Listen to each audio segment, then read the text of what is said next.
Today we have the third episode of the Nonverbal Communication series.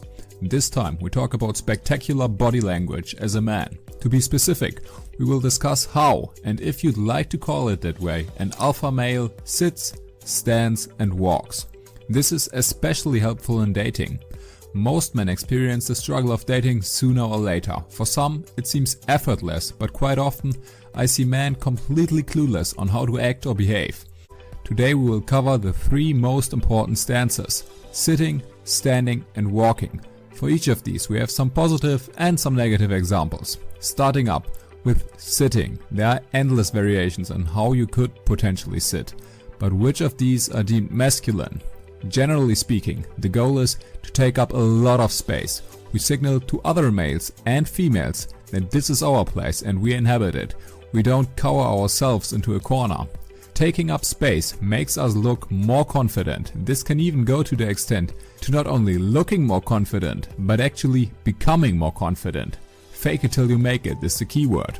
There's a crucial mistake that you should avoid at all costs. That is touching our own limbs. If our feet are touching, or our hands are touching, or our hands touch our feet, or anything along those lines, that's a big red flag. Our limbs shouldn't touch at all. A powerful exception would be crossing your fingers or your hands behind your head, while your elbows face outward. This is a powerful stance for multiple reasons. Firstly, we are very likely to lean back with our upper body, which displays that we are relaxed and comfortable in the situation. Secondly, we have nothing in front of us, our front side, our chest, everything is exposed. As a result, we seem opened up and confident.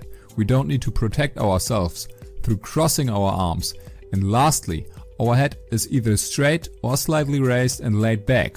We are not facing down. Therefore again, we seem more confident, maybe even a little arrogant. A contrary bad example for a position would be crossing our legs like a woman and supporting our head with our arms on the table. In this position we take up very little space. We are most likely not having a straight back, our gaze is downwards and we signal that our back is not strong enough to hold the head without support.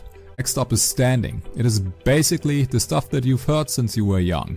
Stand up straight, don't stare at the floor, instead look up. Put your hands out of your pockets. If you really feel the need to put your hands into your pockets for whatever reason, then either leave the thumbs out or leave the remaining 4 fingers out. Don't ever put all 5 fingers into your pockets, because exceptional posture is rarely seen these days. Everyone stares at their smartphones and therefore most people tilt their head down slightly, which is simply looking terrible. Stand out by building a strong and good posture. Lastly, we have walking. A dominant walk includes almost all the previous points. No hands in the pockets, a strong and upright back, and our head shouldn't face downwards. But additionally, we need to consider some details. Firstly, we are not hurrying. Walking too fast makes you look stressed and insecure. Next up, we have to have some form of arm movement.